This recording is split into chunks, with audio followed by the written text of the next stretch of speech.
Hello, everyone. We are here with my 24th guest for our 5 o'clock tea talk, and her name is Rebecca Jones. I would like to introduce her first.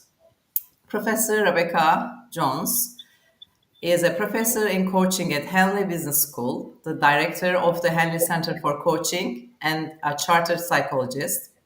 Her research interests lie in examining the factors that influence coaching effectiveness. Passionate about evidence based practice and teaching, she incorporates her research into her teaching practice at Henley's Center for Coaching. Rebecca is the author of the book Coaching with Research in Mind, host of Coaching at Henley and the Coaching Academic podcasts, and has published her research in journals such as Academy of Management Learning and Education, the Journal of Occupational and Organizational Psychology, the European Journal of Work and Organizational Psychology, and the Journal of Managerial Psychology. Rebecca is also co-founder of Inclusive Leadership Company, where she works with organizations to create diverse and inclusive workplaces using coaching and psychological theory and research to achieve sustained behavior change. Inclusive leadership companies specialize in diagnostics and assessments, including their inclusive leader assessment, which enables leaders to become more aware of their own inclusive leader capability. Before we start, as always, I would like to encourage our audience to hit the subscribe button now on our channel for more insightful sessions like this. Don't miss out on this captivating 5 o'clock tea talk. Hit the ring button and remember to subscribe. For more great content, visit thecoachmagazine.com and enjoy our quarterly magazines. So, welcome, Rebecca. How are you?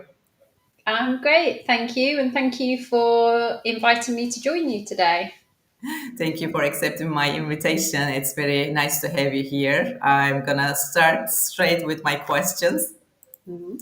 My first question, your work emphasizes evidence based practice in coaching. How do you ensure that your research findings are effectively translated into practical coaching strategies at Henley Business School?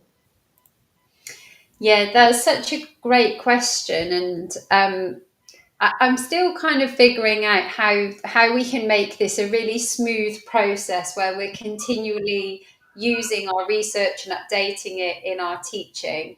And I suppose there isn't a simple answer to it. It's like an ongoing iterative process, really, where the team, myself included, we're both immersed in research. So we're conducting research, reading research, supervising research students. So really being absorbed in what the research is telling us. Plus, we're teaching. So we're thinking about what we teach and how we teach it. And just really ensuring that it's at the forefront of our discussions as we think about the curriculum, as we think about what's important, and making changes where we can. And sometimes we can make a change really quickly and easily. Sometimes it takes us a bit longer to implement things because that's kind of how universities work. But it's definitely an ongoing process as research continues, more comes out and our thinking develops. And then we're often thinking, well, what does this mean for how we teach coaches? And just really keeping that conversation alive in the team is so important. Is there any specific example that come up with when you put into practice, specifically from your research into practice? Yeah, well, one definite example that I can think of was not my own research, actually. It was one of my PhD students who studied at Henley. So, Dr. Julia Carden, she's finished her PhD now, but her research was all about the role of self awareness in coaching and in coach development specifically, and how, as coaches, we need to really become very self aware in order to then build relationships with our coachees and create impact. So her research has been very influential in I suppose supporting some of the things that we do. So self-awareness has always been a core component of the coaching programs at Henley. So it's kind of reinforced some of that, which we now have some evidence to back up what we were doing. But if we think about our master's program, Julia does a session in the master's program based on her research as well. So there's lots of different ways, but that's one example of some recent research that we've used. Yeah, thank you so much. I would like to jump into your book in my second question. In your book, Coaching with Research in Mind, you discuss various factors that influence coaching effectiveness. Could you share some key insights or surprising findings from your research that coaches might find particularly useful?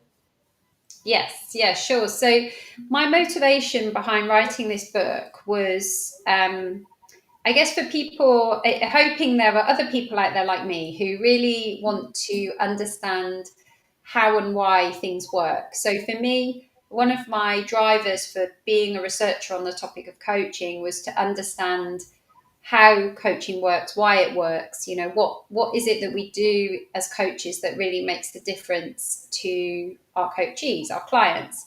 And so that was really what I wanted to do with this book, was to bring to life some of the research on coaching, but also other psychological research that I think is helpful for coaches to understand and kind of bring those together.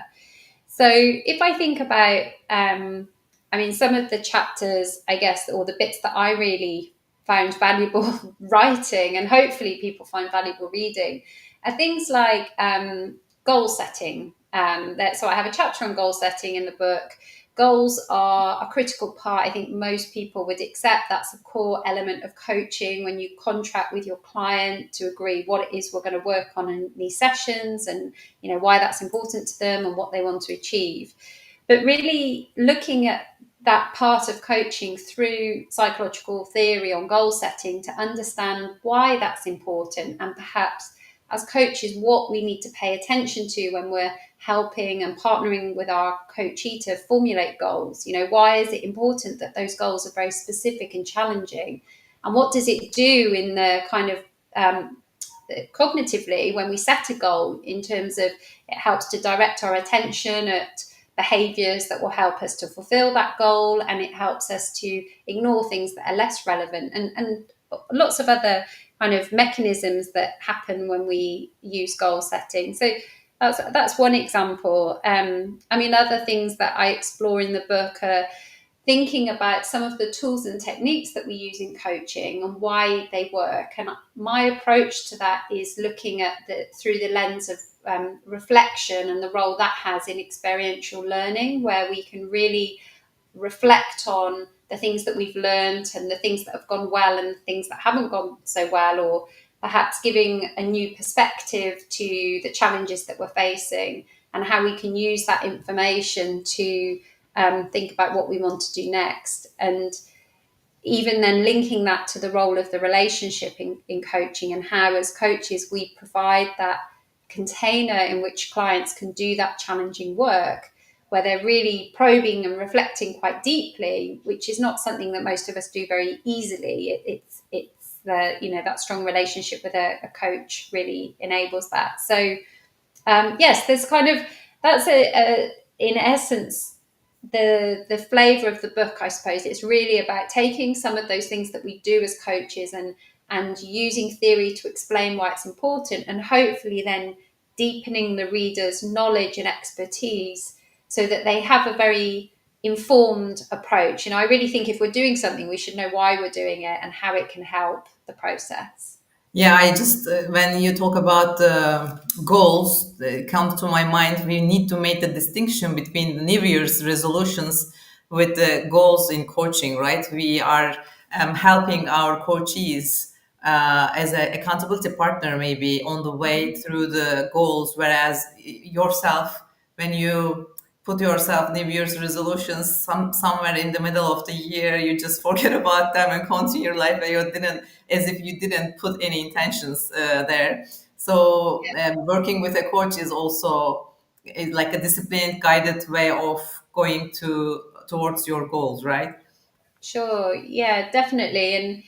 And even I think one of the things that working with a coach can do is a coach can actually help you to understand, well, why is it that perhaps you haven't been able to stick with those resolutions, even though they were really important to you at the beginning of the year? What's happened, or what's got in the way, or what's changed, so that you can learn more about yourself. And hopefully, I always see that the ultimate goal of coaching is that our clients can kind of self-coach in the Yeah. end. They learn so much about themselves and the way that they work and what works well for them and what doesn't work so well, that they have those tools to carry on. Not to say that there's not always a place to have someone to talk through, but some of the things that we do, I think if we can really do it well, then clients can learn to support themselves with those same tools and techniques. It's like kind of educating your client, your coachee into self-awareness. Yes, yeah, absolutely. Yeah.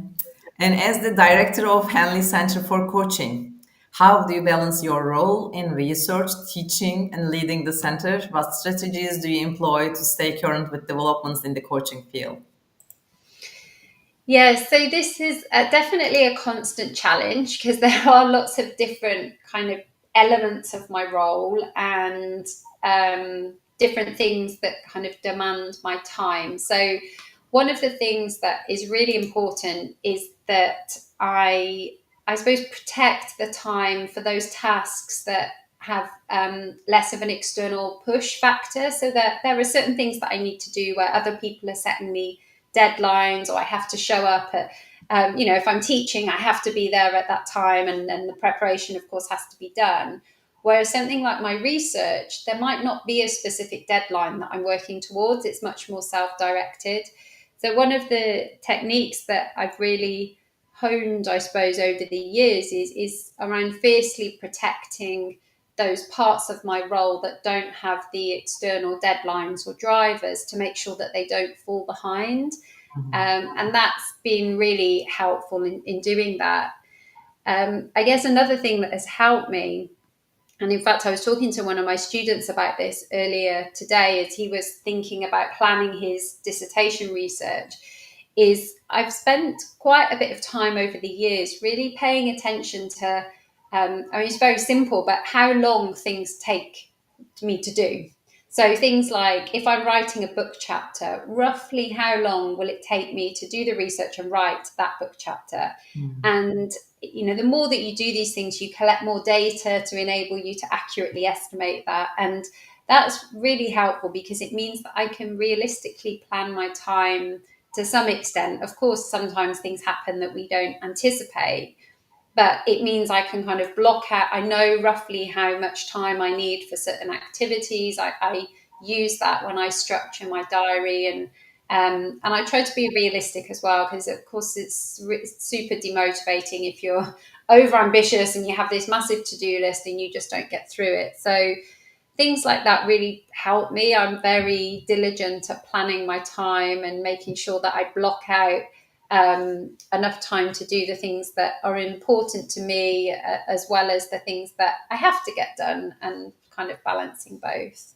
That also includes self compassion when you can't do it. It's okay, Yeah, you're human too. exactly, and being realistic, um, and there are some times in life when things are going on. You might be really stressed or really tired. Perhaps something's going on at home, and that's exactly where that self compassion comes in. I have to realize I'm perhaps not going to get as much done now as I normally would, and that's okay. It's natural. Yeah. Your planning reminded me a deceased psychology professor in Turkey. We lost him like about 4 years ago during COVID time, and well, it was because of it was COVID time. He was doing this live sessions on Instagram and talking too much. Well, he was already on the TV for 30 years probably, and in those live sessions, he said that when he planning on writing a book, he made these files in his computer and he writes just the ideas under the titles, related to the titles, just make little notes. Then when he's ready, he just sit down and writes his books. And he has a lot of beautiful books that guided us throughout our lives. Yeah, this is also another maybe tool for people who write books to use Yes. research. Yeah, definitely. Yeah. My fourth question is your involvement in the inclusive leadership company focuses on creating diverse and inclusive workplaces. How does your background in psychology and coaching inform your approach to developing inclusive leadership skills in organizations? Yes, it informs it a lot. It's kind of deeply embedded, I would say. And in fact, my co-founder Priscilla Pereira is a coach as well. So we definitely bring a lot of principles from coaching to the work that we do in Inclusive Leadership Company. And I think one of the ways that I look at inclusive leadership is generally what I see with the work that we do with leaders is that it is about behavior change. It's about enabling people to change their behavior to work more inclusively. So understanding how people work, how people think, feel, behave, learn, which is all of what we cover in psychology, is really helpful in enabling people to change because often the intention unfortunately isn't enough. Humans are much more complex than that, and even when we want to do something, we know this from coaching, it's not enough to create that change. So we definitely use lots of research, evidence, practices from psychology and coaching. And particularly coaching really helps us when we're having conversations around inclusion with leaders, because those conversations can be quite challenging sometimes. We find that most people are well-meaning, well-intentioned. They want to be inclusive, but either they perhaps don't fully understand what that means, or they have deeply ingrained habits or even biases and stereotypes that have built up without them even realizing it. So kind of confronting those can be really challenging, but working with a coach that can create a safe space to have those challenging conversations is really helpful to actually translating that into behavior change, ensuring that the leader remains open and curious rather than becoming kind of defensive or feeling shame or embarrassment is so important. So yes, it definitely informs our practices in the business as well. I'm sure having a psychological background helps you when you have a CEO for, let's say, when they resist that they don't have that kind of behavior, not an inclusive behavior, that will be much more helpful to stand where you are and help them to see what is really going on for them without involving yourself. Sometimes people in coaching, we try as a coaching skill to stay back and let the coachee talk, but sometimes our prejudice come into our line, and then having the psychological background maybe has a lot impact on your coaching because of that. Yeah, and in fact, I think this is why we use an assessment. Actually, we've created an inclusive leader assessment, and this is partly because, unfortunately, as humans, we're not very good at accurately judging how inclusive we are. We generally feel that we're more inclusive than we actually are. So we really need to we need to ask other people, how inclusive do you perceive me to be? And that's what is really important when we're looking at inclusive behavior, because it doesn't matter how inclusive I think I am. If people around me that I'm interacting with don't find me inclusive, then that's the key piece of information. So yes, that's really helpful when we're working with people that perhaps have a bit of uh, a discrepancy, let's say, between how they see themselves and how other people see them. Yeah, that there is an accurate data in your hands helpful. Yeah. So the inclusive leadership company's inclusive leader assessment tool helps leaders understand their inclusive leadership capabilities. Can you elaborate on how this tool is developed and how it benefits both leaders and their teams? Yes, yeah. So we really, I mean, I guess probably those listening, I'm a researcher at heart. I'm noticing I'm talking a lot about data and how we can use that, and it is deeply embedded in how I work. I love research. I think we can learn a lot from it, but I think data is always helpful in whatever form that comes to help educate us and help us to know kind of what we need to do. So I always knew that I wanted us to have an assessment as a way of enabling people to really get some data to help them on this kind of journey of becoming more inclusive. And when we designed the assessment, we took a multidisciplinary approach. So it's informed by psychology, but also from the social sciences, from neuroscience as well. And we took a 360 approach with it as well. So as I mentioned just now, we're not very accurate at judging how inclusive we are. So we need to ask other people. So it's a combined kind of psychometric and 360. So we used best practice from psychometric assessments, and the leader rates their own well-being, because we position well-being as a core foundation of inclusion. It's really challenging to be inclusive when we're very stressed, when our well-being's low, when we're exhausted or overworked. So that's going to provide a kind of baseline, if you like. We also look at the mindset. So those are things like their traits, their lived experience, and also their knowledge. And then we look at behaviour. So what is the leader actually doing? And that's the element that is self-assessed, as well as the raters assess the leader. And the other element that I suppose was informed by research was appreciating that it's much easier to be inclusive with people that are similar to us. It's much harder to be inclusive with people who are different to us. This is why we look at diversity and inclusion.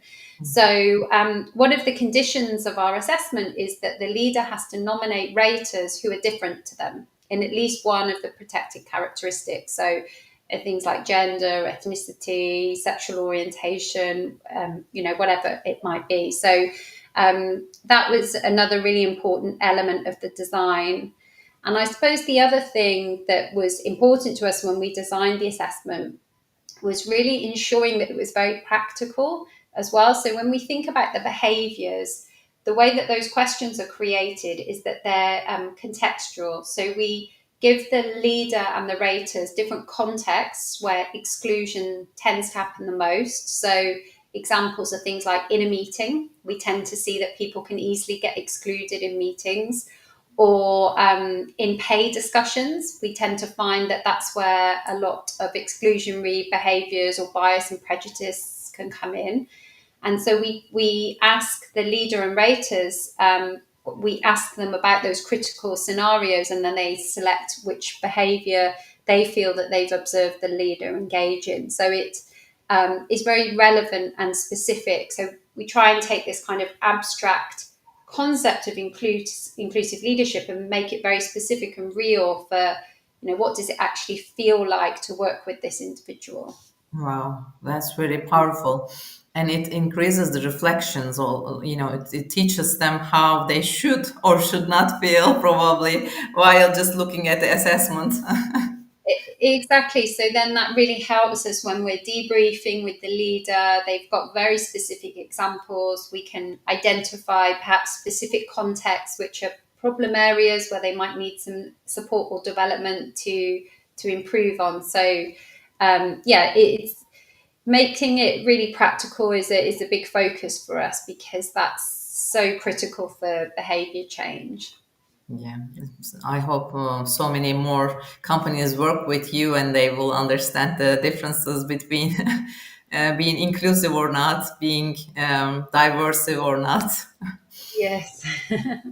My last question: you published research in several prestigious journals. What upcoming trends or emerging areas in coaching research are you most excited about, and how do you think they will impact the future of coaching and leadership development?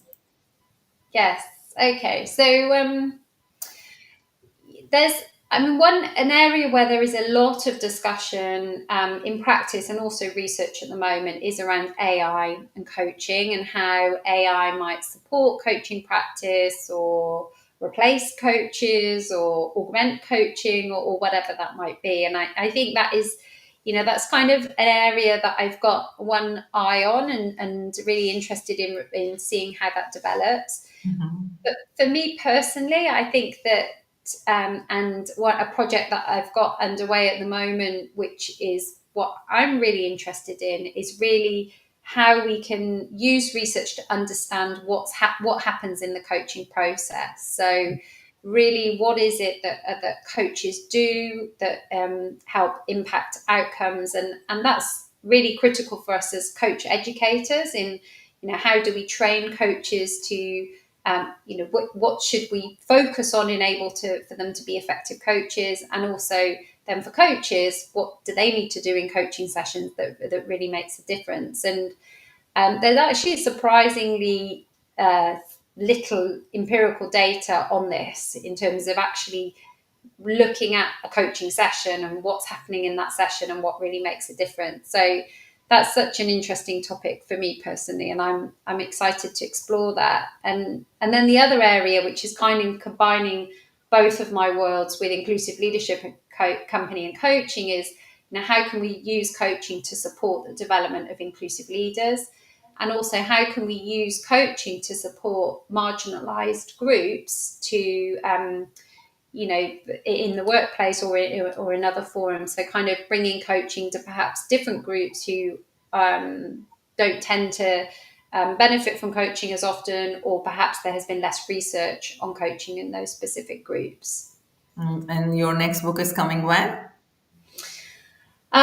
Well, yes, I'm just finishing. Hopefully, well, we've got to submit the manuscript by the 1st of December, so it's getting very close. So this is going to be. It's called Key Topics in Coaching Psychology. So this is a book that's aimed at actually beginner coaches, undergraduate students who are learning about coaching as part of their psychology program. So that will hopefully be out by the spring next year, 2025. And then I have also just started writing another book, my third book, which is called Simplifying Inclusive Leadership. So Wow. that one we've only just started. So that is not going to be submitted till the end of 2025. So probably out early 2026. But yes, lots of writing happening at the moment. That's what you love, so it's great. We are gonna learn a lot from it, I'm sure. Thank you so much for your time. Before we end, before I ask your final message to our audience, I would like to again remind our audience to subscribe to our channel. Don't forget to ring the bell to be able to tune in when we are live. And don't forget to check out our Coach Magazine Global, thecoachmagazine.com, for our next issue and for previous 8 issues. We are also inviting you to send your articles to be published in our next issues. Thank you for your time, and please share your last message. Yes. So, well, thank you. It's been a great conversation. I've really enjoyed chatting with you. And I suppose it's just if people can follow me on LinkedIn if they want to. We also have a podcast called Coaching at Henley Podcast. So anyone interested in learning more can check that out. Yes, thank you. Thank you so much for your time. We are thrilled to have you with us and look forward to collaborating on more projects in the future. It was a pleasure hearing your insightful answers. We appreciate your support. Thank you. Thank you. See you in our next 5 o'clock tea talks.